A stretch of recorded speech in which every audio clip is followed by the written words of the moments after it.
சட்டவிரோதமாக மணல் கடத்தல் விவகாரம் தொடர்பாக தற்பொழுது டிஜிபிக்கு அமலாக்கத்துறை கடிதம் எழுதியிருக்கிறது.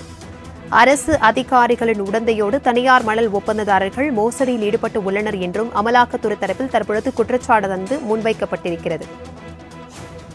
இதுகுறித்தான கூடுதல் விவரங்களுடன் இணைகிறார் எமது செய்தியாளர் ராகவேந்தர். வணக்கம் ராகவேந்தர். சட்டவிரோதமாக மணல் கடத்தல் தொடர்பாக தற்பொழுது டிஜிபிக்கு அமலாக்கத்துறை தரப்பில் கடிதம் ஒன்று எழுதப்பட்டிருக்கிறது. இந்த கடிதத்தில் என்னென்ன குறிப்பிடப்பட்டிருக்கிறது, விவரங்களை சொல்லுங்க. வணக்கம். தனியார் மணல் ஒப்பந்ததாரர்கள் மூலமாக சட்டவிரோதமாக மணல் அள்ளிய விவகாரத்தில் 4730 கோடி ரூபாய் மோசடி நிகழ்ந்துள்ளதாக அமலாக்கத்துறை விசாரணையில் தெரியவந்திருக்கிறது. அரசு அதிகாரிகளின் உடந்தையோடு தனியார் மணல் ஒப்பந்ததாரர்கள் இந்த மோசடியில் ஈடுபட்டு உள்ளதாக அமலாக்கத்துறை தெரிவித்துள்ளது. மேலும் மாநில அரசு இந்த விவகாரம் தொடர்பாக நடவடிக்கை எடுக்க தவறிவிட்டதாகவும் அமலாக்கத்துறை குற்றம் சாட்டியிருந்தது. இந்த நிலையில் சட்டவிரோத மணல் அள்ளிய விசாரணையை நடத்திய அமலாக்கத்துறை தமிழக காவல்துறை டிஜிபிக்கு கடந்த ஜூன் 14ஆம் தேதி கடிதம் ஒன்றை அனுப்பியிருக்கிறது. அனுப்பப்பட்ட கடிதத்தில் சட்டவிரோத பண பரிமாற்ற சட்டத்தின் அடிப்படையில் கடந்த 9 மாதங்களில் நடந்த விசாரணையில் அனுமதிக்கப்பட்ட அளவை விட 23.64 லட்சம் யூனிட் கடந்த ஆண்டு மட்டும் அதிக மணல் அள்ளப்பட்டதாக தெரிவிக்கப்பட்டிருக்கு.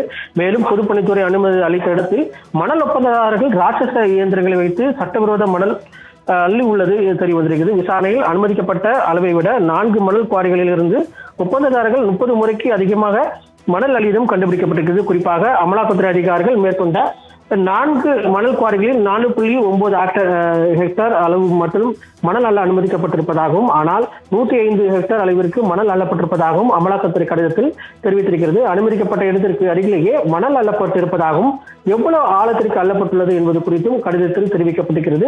மொத்தமாக 5 மாவட்டங்களில் ஒப்பந்ததாரர்களுக்கு 190 ஹெக்டேர் அளவில் 28 பகுதிகளில் அரசு அனுமதி அளித்திருந்த நிலையில் சட்டவிரோதமாக 987 ஹெக்டேர் பரப்பளவில் மணல் அள்ளப்பட்டிருப்பதாகவும் அமலாக்கத்துறை கடிதத்தில் தெரிவித்திருக்கிறது. மேலும் அமலாக்கத்துறை தொழில்நுட்ப ரீதியான தயார் செய்து உள்ளதாகவும் தெரிவித்திருக்கிறது.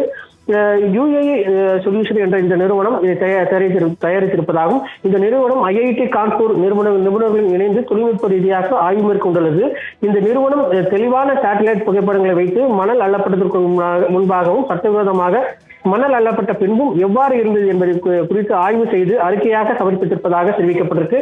மேலும் ஆதாரங்களாக மிக தெளிவான ட்ரோன் காட்சிகள் மற்றும் பல்வேறு தொழில்நுட்பங்களை பயன்படுத்தி ஆய்வு செய்து அறிக்கை தயார் செய்துள்ளதாகவும் அமலாக்கத்துறை தெரிவித்திருக்கிறது.